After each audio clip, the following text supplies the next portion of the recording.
రాబోయేటువంటి పార్లమెంట్ ఎన్నికల్లో Bharatiya Janata party Congress party మధ్యనే వారుండబోతా ఉంది. ఇక ఢిల్లీలో మేము ఏదో చేస్తాం, ఈసారి ఢిల్లీ పోయి చక్రాలు తిప్పుతాం, పోయినసారి కూడా సారు కారు 16 ఢిల్లీలో సర్కారు ఈ నినాదం పెడితే ఇక ఢిల్లీకి పోయిన 9 మంది ఏం చేశారో మీ అందరికి తెలుసు. పార్లమెంట్ లో నిరసన తెలపకుండా పార్లమెంట్ క్యాంటీన్ కాడ నిలబడి ప్లకార్డు పట్టుకున్నటువంటి చరిత్ర మన బీఆర్ఎస్ ఎంపీలను. ఇప్పుడు మళ్ళీ తెలంగాణ రాష్ట్రానికి బీఆర్ఎస్ పార్టీ ఢిల్లీలో రక్ష అనేటువంటి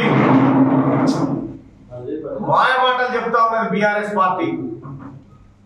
బీఆర్ఎస్ పార్టీని తెలంగాణ రాష్ట్రంలో ఏ ఒక్కరూ నమ్మడం లేదు. బీఆర్ఎస్ పార్టీ ఇప్పుడు వెండి చెంచాతో నీళ్లు తాగే పరిస్థితిలో ఉంది. దింపుడు గల్లే ఆశ కాడ చూస్తా ఉన్నారు. ఇక్కడి నుంచి మేము సవాల్ వేస్తా ఉన్నాం. ముఖ్యమంత్రి కేసీఆర్ గారు గతంలో మీరు పనిచేసినారు కదా, ప్రస్తుతం మీరు మాజీ ముఖ్యమంత్రి ఉన్నారు. గతంలో ఐటీ మినిస్టర్ గా పనిచేసిన మీ కొడుకు కానీ మీ అల్లుడు మంత్రి హరీష్ రావు గారు ఆయన పనిచేసారు కదా. మీ టాప్ లీడర్లు ఎవరైతే ఉన్నారో దమ్ముంటే రాబోయే ఎన్నికల్లో కాంగ్రెస్ పార్టీ పైన ఎంపీలుగా మీరు పోటీ చేసి చూపించండి. మిమ్మల్ని చిత్తుగా ఓడగొట్టడానికి జనం సిద్ధంగా ఉన్నారు. అసలు బీఆర్ఎస్ పార్టీకి అభ్యర్థులు దొరకక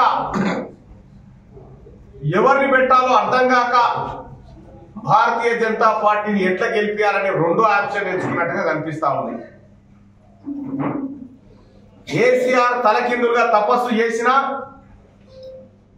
భారత రాష్ట్ర సమితి, భారతీయ జనతా పార్టీ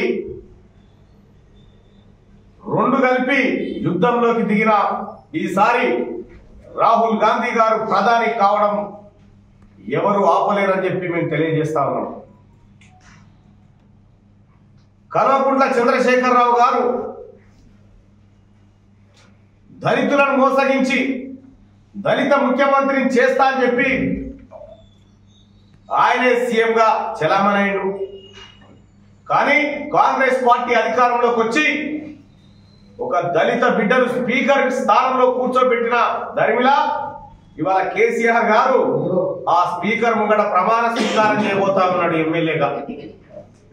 అంటే కాంగ్రెస్ పార్టీ ఒక దళిత బిడ్డకు అత్యున్నత స్థానం ఇచ్చి గౌరవించుకుంటే ఆ స్థానం ముంగట చేతులు కట్టి నిలబడి ప్రమాణం చేసే పరిస్థితి కేసీఆర్ తీసుకొచ్చింది కాంగ్రెస్ పార్టీ.